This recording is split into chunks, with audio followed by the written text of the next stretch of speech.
What is going on, everybody? Welcome to the first before the battle of the 2025 Ohio State football season, a horns down edition. I don't think I can describe how I feel about this game in a lot of ways, but we'll get there because, as always, I'm Jeremy the Couch Potato. Opposite side of the screen, we got Coach Slate, and we are here to break it down. Yeah, man. Yeah, it's crazy. It's like to start the season with this game is pretty crazy to think about. So I'm excited to dive into it a little bit, man. Yeah, absolutely. Before we get into the good stuff, don't forget, like the Facebook page, follow us on X, IG, TikTok. We'll start being more active there now the season is around.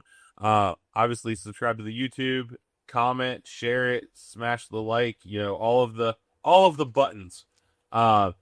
In conjunction with that 1,000 followers mark on YouTube, we will be giving away that signed Eddie George mini helmet, Fanatics COA, and don't forget to join the Pick'em group. That we've still got 2 days before that hops in. But let's get into it. There's a lot to digest. 12 o'clock Saturday, Fox, who Ohio State kind of gave Fox the middle finger this week, even though they backtracked. We had the whole Portnoy thing. It's part of the game, so we'll hit on it real quick. Yeah.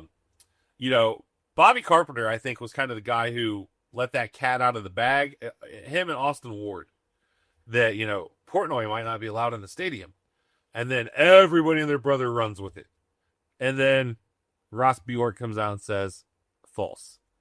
Yeah. I think you got Ross. Yeah, man. Listen, I don't even know. Who cares? Like, I don't like you give this guy the fuel and he's just gonna go run with it. Like, it is what it is. Like, this is going to be his stick now that he's going to be on TV. He's going to bash Ohio State any chance that he gets because he's a big UM fan. So, like, don't give him the fuel to the fire. Just go out there and play the game. If he's in Ohio Stadium, whatever, it is what it is. Like, don't add to his hatred of the Buckeyes, man. Just let it be. I mean, I guess my thing with it is Fox wants to take advantage of Ohio State by putting them in that 12 o'clock time slot, 8 weekends out of the year, basically. And then you want to go hire this dude?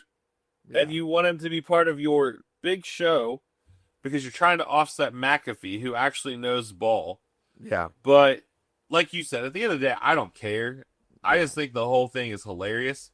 And I think, honestly, there's a little bit of Ohio State and Fox collusion, because they know everybody's going to be watching game day on Saturday for courses last game day. For sure.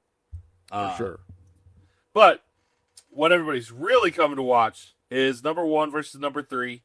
Buckeyes are favored by 1.5 to 2.5, depending on where you look. So essentially a pick'em game. And rightfully so, really, when you dive into these rosters, these coaching staffs, we talked before we came on that we could go back and look at what Texas did last year on offense, but they're going to be totally different. Yeah. Because obviously one of the two, we've got 3 guys we're going to talk about from each team as far as the players to watch. But obviously the biggest name in the game is Archman. Yeah. Yeah, I mean, I think that is going to be who is going to be like the main person that everybody's going to be talking about. Sure. Julian saying Arch Manning, what are we going to get from these quarterbacks? Obviously, Arch Manning was behind Quinn Ewers last year. There are many Texas fans that I've talked to that were actually, clamoring for Arch Manning at certain points of the season last year. Even in the national semifinal against Ohio State, there were times where they wanted him in the game. And so it'll be interesting to see how he handles being in this big spotlight. Obviously he's done it. He's a Manning. He's lived with this pressure of following in his uncle's footsteps and different things like that. But now it's his turn. It's his time. How is he going to handle being in the shoe in front of all these people. He's had the opportunity to start against SEC opponents in Mississippi State. He's had the opportunity to start some different games against Louisiana Monroe, but it's not Ohio State. So how is he going to handle that pressure? We know that he's a very good athlete. We know he's got all the talent in the world, but how is he going to handle that? And I think that's going to be interesting. I think the Buckeyes and Matt Patricia are going to have some things up their sleeve to really confuse them, to confuse him. You know, if you look back at his stats in his first collegiate start against Louisiana Monroe, he threw 2 interceptions. And so I think there's some things that we can do to really get into his head. But how are we going to neutralize the running aspect of Arch Manning as well? I think that is one thing that people are underestimating about him, is how good of an athlete he is. And so I'm excited to see what we do against him, because I think Arch is a very good player. I really do, man. And I think they're going to get really creative with how they use him and roll him out of the pocket. And I think that's what everybody wants to see. You know, how is Arch, this 5-star stud quarterback, this Manning, how is he going to be? And so it's going to be fun to see how the Buckeyes handle, you know, taking away his legs and forcing him to beat him in other ways. Yeah, absolutely. I mean, obviously, I've made no bones about it. I think Arch Manning is really good. Mm-hmm. Do I think Arch Manning is this anointed god that a lot of people do? I mean, we both know somebody who is hell-bent. The Cleveland Browns are drafting Arch Manning next year. Texas is winning the Natty, and Arch is winning the Heisman. Yeah. And I don't think so. Which, at the end of this episode, we're going to give our Natty and our Heisman picks. My Natty team has the Heisman winner, but it's not Texas. Yeah. So obviously Arch Manning is the key to the game. I know you've got some clips, I think, of him. So if you want to go ahead and pull those, and then we'll talk about the other 2 Texas guys, and then we'll jump into the Buckeye guys. All right. So this is Arch Manning against Mississippi State in 2024. You'll see some of the things that they're going to like to do with him, some simple play action things. Listen, the kid's got the arm talent. One thing I do expect us to see from Texas on Saturday is to really get the pocket moving and really get some misdirection going for him as well. I think they're going to try to mess with our safety's eyes, pretty similar to what we see on this play right here. They're going to try to do some things to manipulate the eyes of our linebackers and our safeties and really get some easy access throws and some really simple throws down the field for Arch Manning. That is one way that you can make the game a little bit easier for him in a pretty hostile environment. But you can see the pocket movement, just the little subtle things that he's able to do in the pocket that's going to allow him to get the ball down the field. I mean, he's got the arm strength, he's got the accuracy, he's got the things that you want to see from a quarterback. The one thing I do think is that the RPO game is going to be something as well that we're going to see from Arches in the Texas offense. You know, again, simple, easy throws. How is Ohio State going to play them? In this clip, you can see that Mississippi State is really giving a lot of cushion. I don't foresee Ohio State being able to, or being in a situation where they're going to be giving this much cushion because of who our corners are. Right now, this is last year. There's some different coaches. We don't know if it's going to be the same schemes, different things like that. But I do not foresee Ohio State playing this type of leverage on their corners or on their receivers because of the corners that we have. But a simple RPO, get the counter action, but getting the ball out there really quick. Again, a very simple, easy throw and an easy read for Arch. I can see Texas really going out there and doing that for Arch to allow him to get really tuned into the game. Again, this is just a different angle. We're getting the counter action up front. It's just a simple RPO, right? The end comes crashing down. We take the easy access throw because we got the corner up top playing, 10 yards off. There's just some really simple things that I could see them doing. Again, little subtle pocket movement, screen gets shut down. But again, look at the throws that they're asking him to make. They're very simple, allowing him to get comfortable in the pocket. But again, look at what they're getting up front. There's a lot of run action that's involved in all of these plays. What does that allow you to do? It allows you to get the eyes of the linebackers and the safeties. If you're able to do that, that creates more space and easy things for the quarterback, easy throws for the quarterback. I don't know, because we didn't see so much, of what Matt Patricia is going to be running defensively. Are we going to be, playing a lot of man? Are we going to play in a lot of zone? Like, we don't know what we're going to be doing, because in spring practice, we were so vanilla, right? And so it'll be interesting to see what our game plan is against these guys. But you can see that they want to make things as simple as possible on the quarterback. Yeah, I mean, you hit on the misdirection and the eyes moving, and we saw that. We did see that staple in the Sugar Bowl. Yes, we did. With the wheel routes, the Yep. 8 Sunny Styles' lunch. Yes, and I can guarantee you they're going to come right back to that. That is something that Steve Sarkisian, I know if he saw that in the national semifinal, it's something that he's going to come back to, because anytime you can add a running back into any sort of pass concept and put the linebackers in a bind, offensive coaches are going to take that matchup all day, every single day, right? And so that's something that we will definitely see. Hey, let's see if Coach Patricia actually evaluated the film last year and adjusted. Now, this is something that I do want people to pay attention to, all right? We can talk about Arch Manning's legs all we want, but this is a dot, okay? This is a dot. This is a great throw. Again, something simple. Listen, we're pumping the screen, right? We're faking the screen. We're giving him something simple. He's got 2 throws that are going to be wide open. He's going to get this wheel route, or he's got this right over the middle. These are 2 easy throws that he just has to make sure that the timing is right.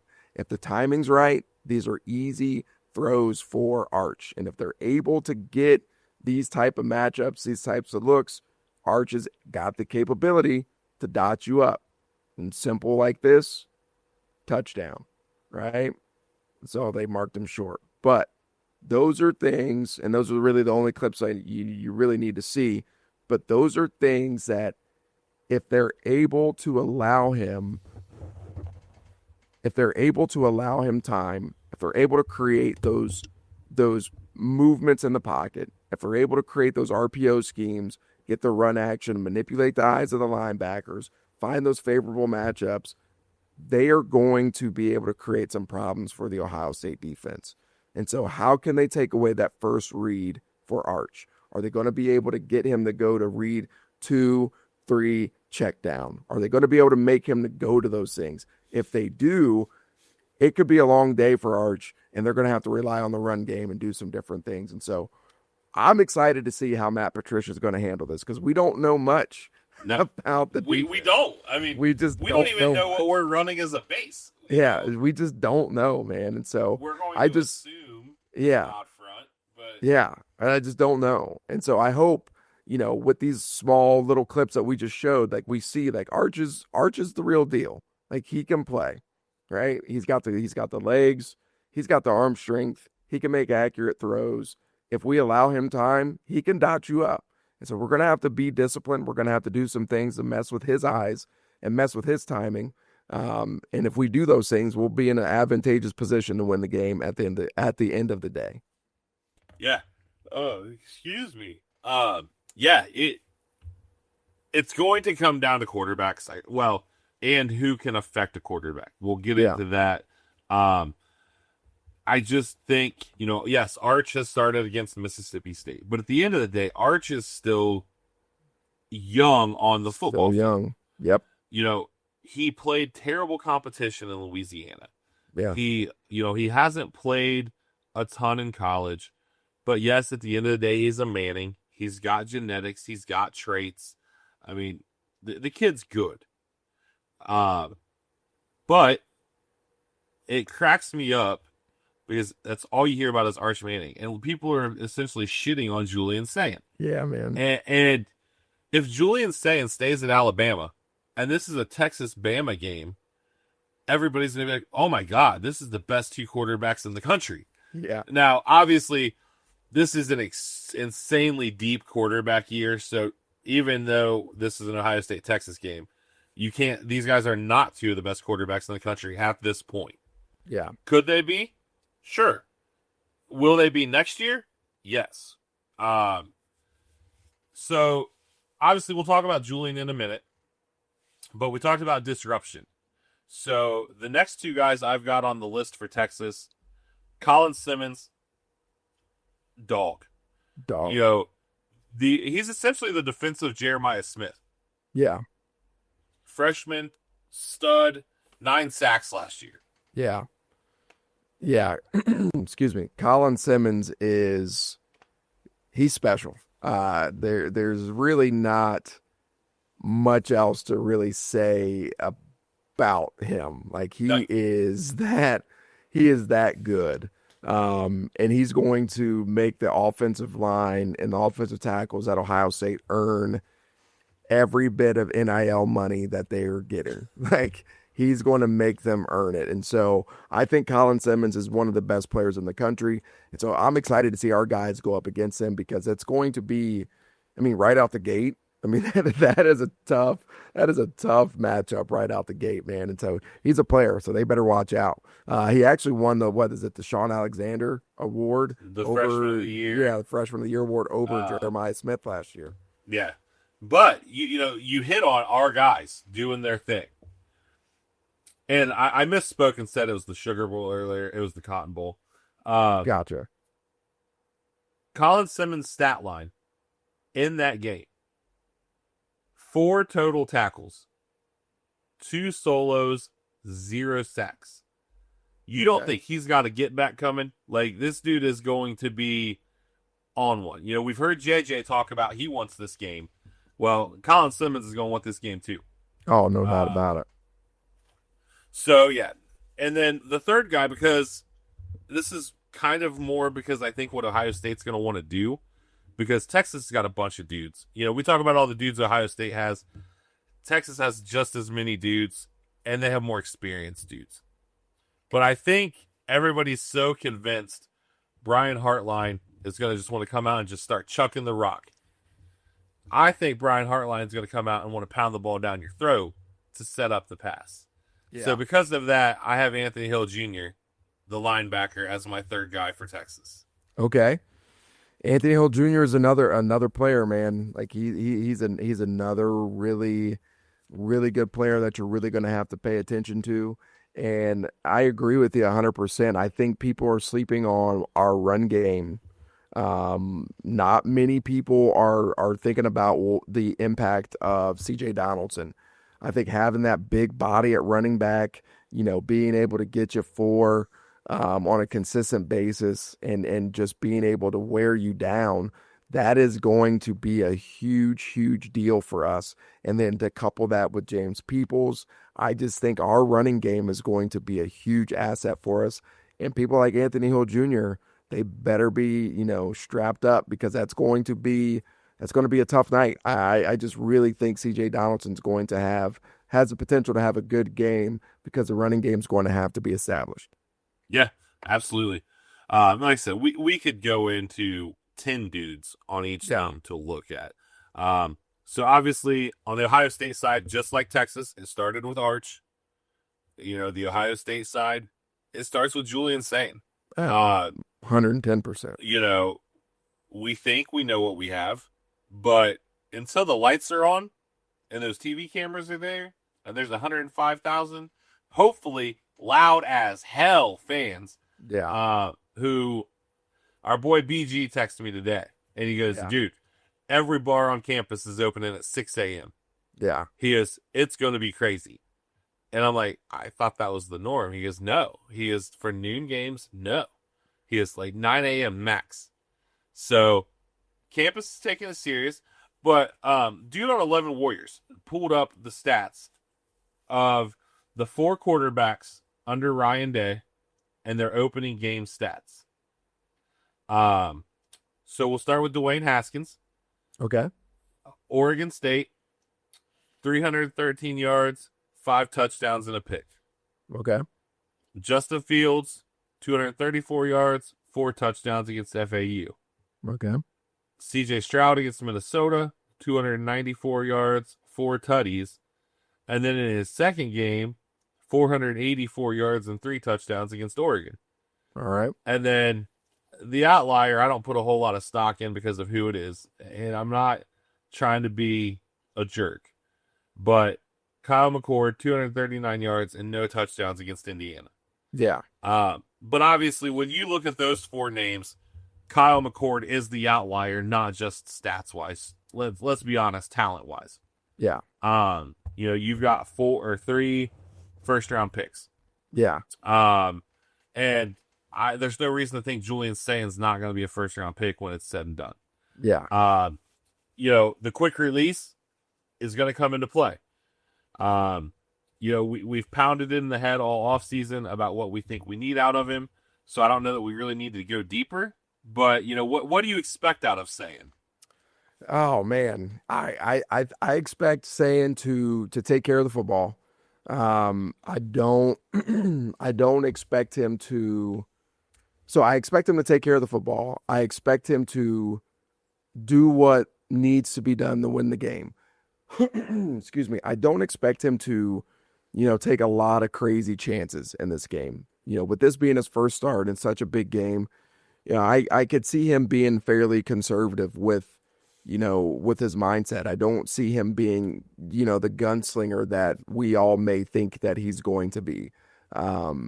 And for his first start, that may be okay.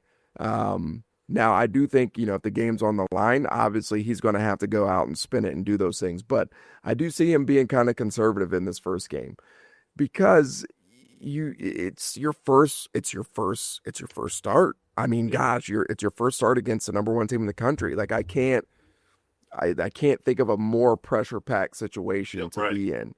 And so I do think they're, again, like we said with Arch Manning, I do think Coach Hartline, Coach Day, Coach Bowen, they're going to put Sain in situations that are advantageous for him, give him easy throws, let him get comfortable.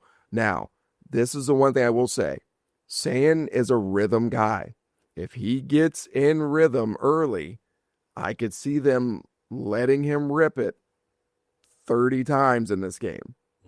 But if it takes him a while to get into a rhythm, I could see them saying, okay, let's just keep pounding the ball, let him take care of things. We'll take a couple shots to Jeremiah.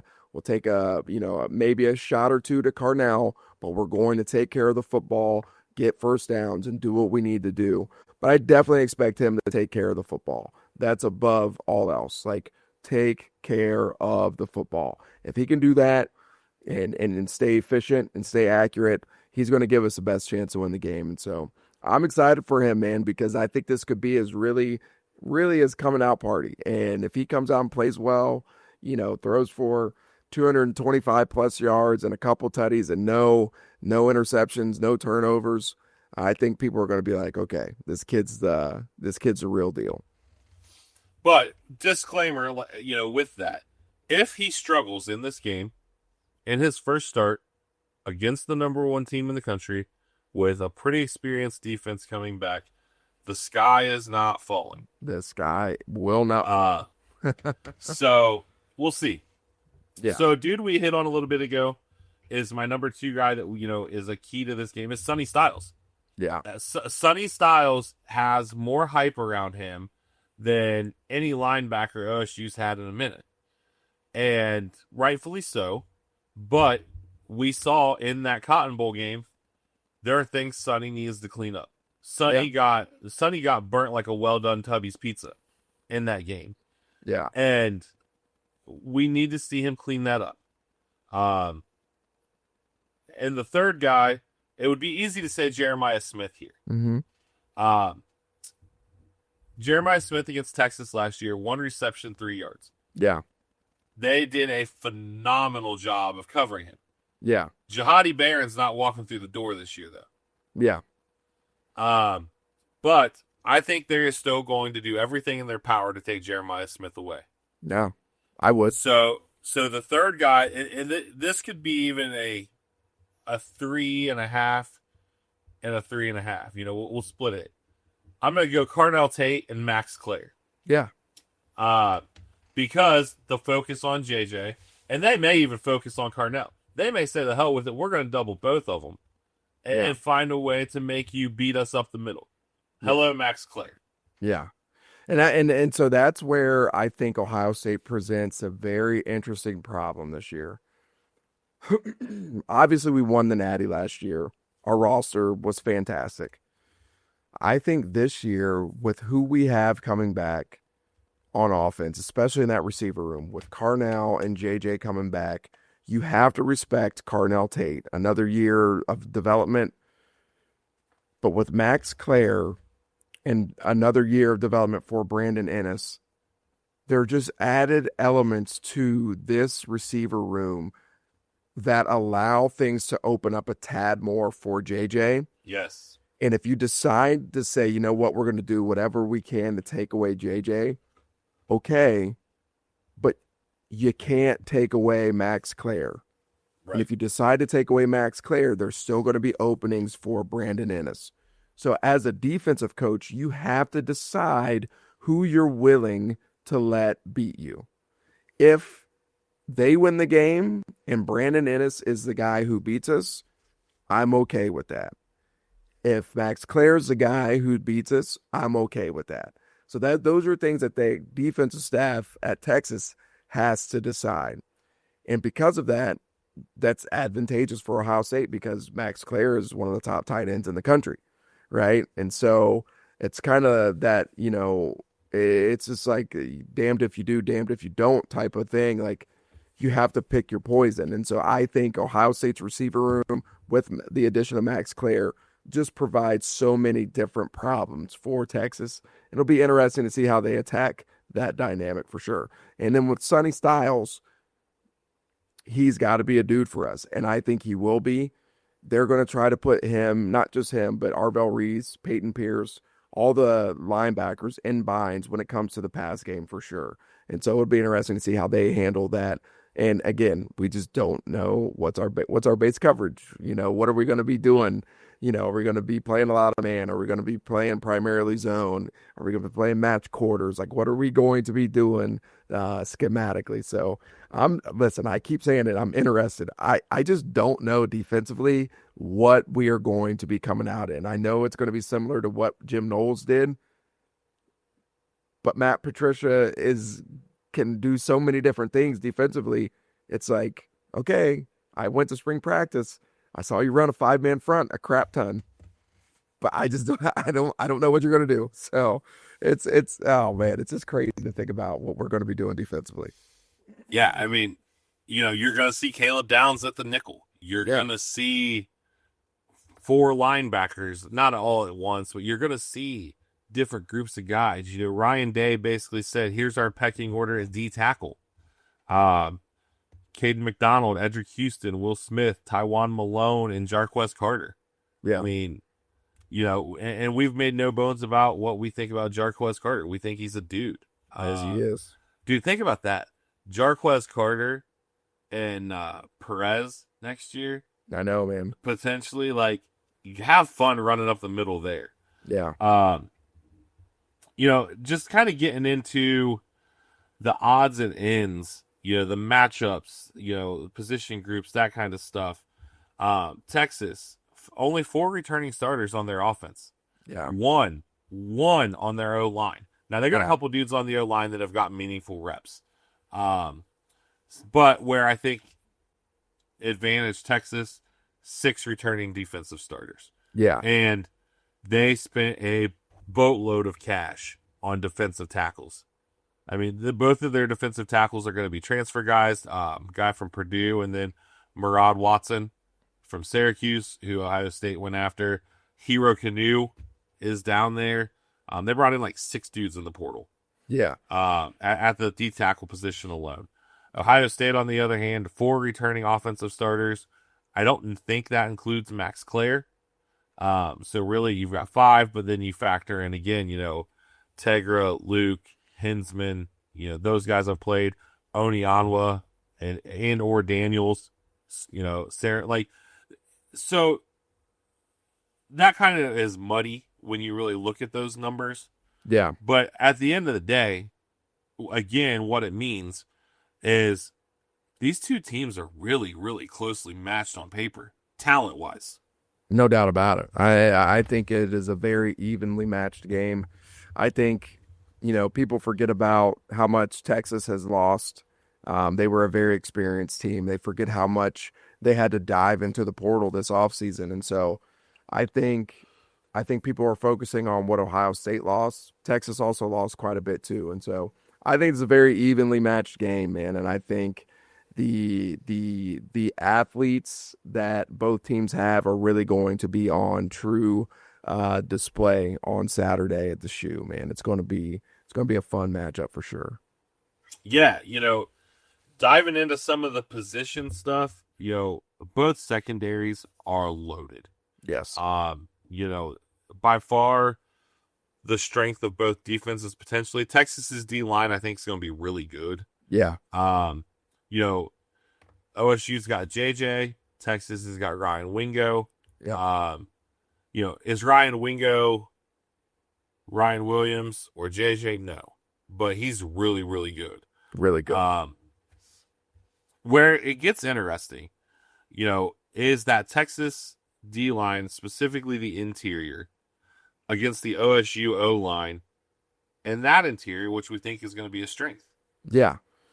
I think it's going to be strength on strength. It'll be interesting to see if we rotate on the interior offensive line like we did in the playoffs, because they're going to have a rotation of defensive linemen, obviously, that are coming in. And so do we want to keep, Luke fresh? Do we want to keep whoever's starting at right guard fresh? Is that something that we're going to do, or are we just going to stick with the starters? And so that is going to be interesting to see how we handle that, because they're going to be rolling some big bodies in there. Murad Watson and Hero Kanu are massive individuals. And so how are we going to handle that rotation on the interior defensive line? That's going to be a very fun physical matchup to watch. Yeah, and in turnabout though, we, as worried as we are about the OSU D line, like I said, Texas has 4 new offensive lineman starters. So obviously, like Caden McDonald, Edric Houston got a lot of playing time. After that, it's pretty rough. But again, you have big physical dudes who are going to give those guys trouble too, ideally. Yeah. And listen, now is the time to step up. We know Caden McDonald and Edric Houston are going to get the majority of the reps, but Tywon Malone is a veteran, and he's going to have to step up and play big for us. Will Smith has been clamoring for these opportunities, and he's earned it.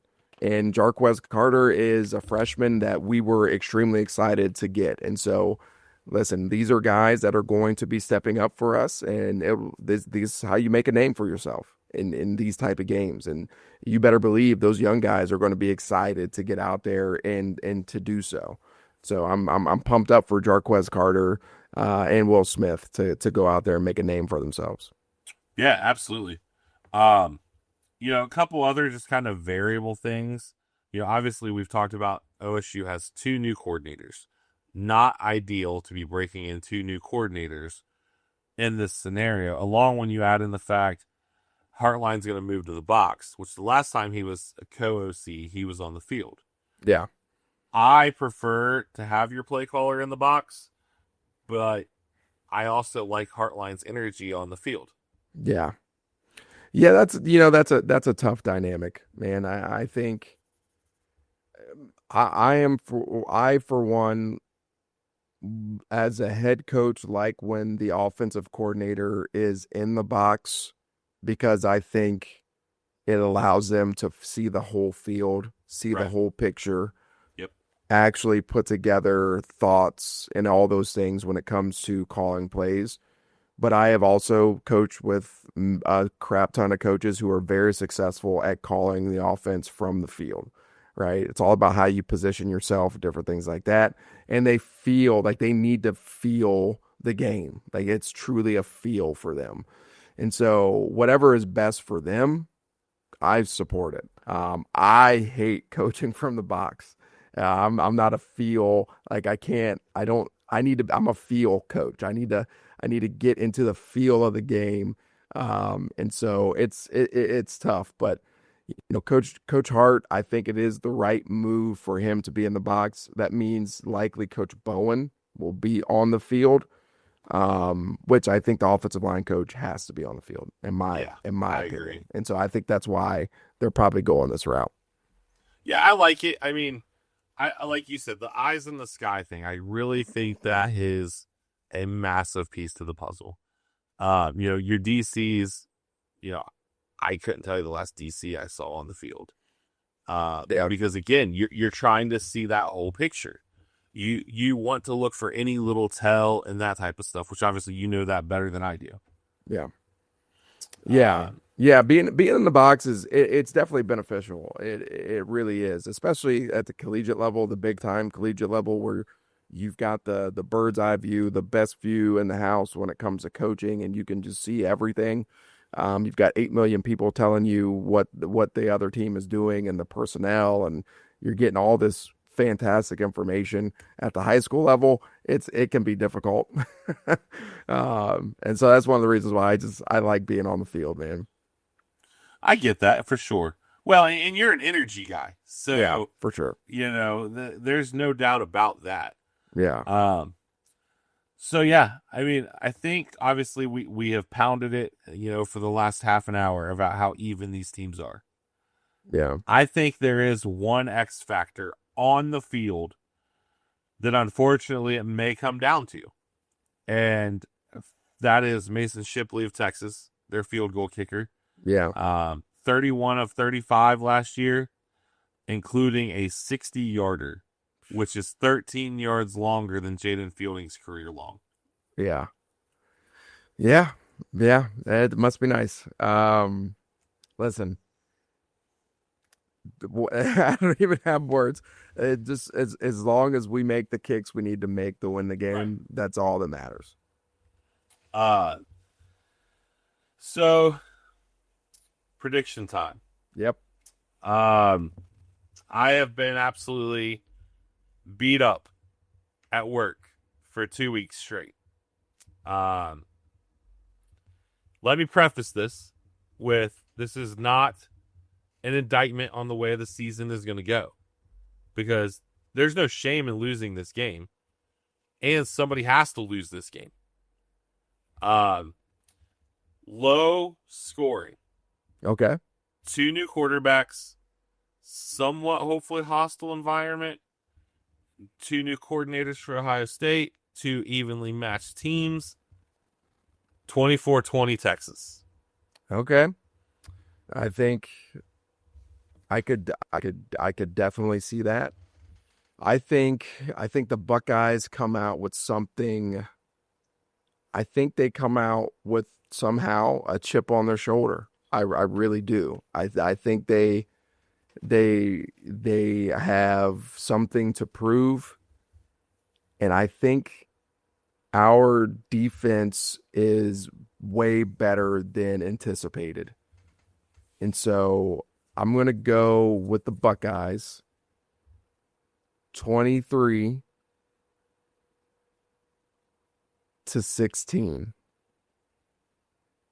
Yes. I'm going to go with the Buckeyes 23-16. There's going to be a few field goals that are kicked in this game, but I think the Buckeyes get a few stops when we need to, and I think JJ scores at least one touchdown in this game for sure. He's got to make up for last year against Texas. Well, I mean, obviously we were going to bring back the does Jeremiah score portion of our battle. So, yeah, I don't know. I can't shake it. Call me a pessimist. But last year, I also said we would lose to Oregon and win the Natty. No. So, with that, since we didn't do a full-blown CFP preview, we wanted to hit real quick on a Heisman winner and a national champion. And I really can't believe I'm about to say either one of these things. My Heisman Trophy winner is the quarterback of the national champion Clemson Tigers, Yeah. Cade Klubnik. Yeah. Yeah, it's going to be hard to pick against them. Um, shout out to my guy, Caden Gebhart, going to be a Clemson Tiger. It's going to be hard to pick against them. They got a lot of guys back. I don't want to pick them, but I do think they are very, very, very good. So right now they are my favorite, in my opinion, to win the Natty. I want to be a homer. And pick the Buckeyes, but I know how hard and difficult it is to go back to back. As far as the Heisman goes, I think Cade would be my pick as well, but I'm gonna go out on a limb. I think there's another team in South Carolina who's gonna find a way to win 10 games this year somehow, and my guy Lenore Sellers is going to win the Heisman with his Spec Rex on, and I'm going to be so pumped up about that because I think he's an absolute stud. Future Cleveland Brown. Yeah, I'll take that. I almost went with Lenore Sellers. It was close. But I just think if Clemson's going to do what we think Clemson's going to do, Klubnik is going to put up numbers. Yeah. I think no matter what, I think we both agree an SEC quarterback's probably winning the Heisman because you can't sleep on Garrett Nussmeier either. Heck no. But we made it. It is. We're here. We're here. I hope everybody has enjoyed the countdown photos. They're fantastic. I have tried to find. Obviously, there's easy ones. Like today was number 2. I could have went with Mike Doss. I could have gone with Chris Carter. But no, we're going to go with when Shazier rocked the 2. I like to have fun with it. Yeah. Tomorrow, number 1, we got a banger. But we will see what happens. 12 o'clock noon on Saturday. I'm excited. Slate's excited. You guys are all excited. I mean, we've gotten texts this week where's the before the battle? We want to hear it. Yeah. So it's here, and I have to give a shout out before we hop off here to not just our guy Slate, but our guy CJ Wessler, our guy Corey Chapman, the entire Marion Harding coaching staff. Obviously, we have some people that watch that aren't local guys, so I'm sorry. You're not going to know what this means to have a group of dudes come in and start laying a foundation brick by brick to rebuild a football program that means so much to all of them. Literally every dude on that staff, that program means everything. And now they're teaching this to a new generation of young men. Go, get a hard-fought dub over a really good Mount Vernon team with some dudes. And it wasn't an easy dub. It was a hard-fought dub. So shout out to you guys and to the boys for getting it done and starting it out 1-0. Yeah, man. Appreciate that, man. The kids, listen, the kids are, I could brag about our kids all the time, man. They don't get enough credit ever. Nope. They played so hard every day. They practice so hard. They take hard coaching, and it's not easy to play for us. No. We have very high expectations. We demand a lot, not just on the football field, but in the classroom. The standard is very high for them, and they bust their butts to meet it. And I'm proud of them. But we got a tough one tomorrow against a great program in Ashland, and so that's where our focus is, man. But it's all the kids, man. It's got nothing to do with us old out of shape guys who sit on the sidelines and look at call sheets and make play calls, man. It's all the kids and their parents who have decided to buy in as well, man. So shout out to the kids and the families who are in this community who are buying in, and hopefully we can go do what nobody thinks we're going to do tomorrow night and take care of business and just keep supporting, man. That's the one thing I'm going to say. Just keep supporting. High school football is the greatest thing out there. So just keep supporting all the young people that go out there on Friday night and lay it on the line for their brothers. Yeah, and when you guys get done listening to this episode tomorrow, hop on YouTube, go to Trey Films, watch the Hard-ing Knocks. Great interview with Slate. CJ Wessler makes you hungry for pancakes in it. I mean, it's great. So, we love football. You guys know that have been here from the beginning. You guys that have just found us over the summer, we hope you enjoy the ride this season. We'll hop in, record an after game, episode, do some Buckeye leaves, and obviously recap. So now we're back on kind of a regular schedule. Thank you guys for being patient this summer. Obviously we've had a bunch of stuff going on in our personal lives, but this is our escape. We're here for it, and we're not going anywhere. And go Bucks!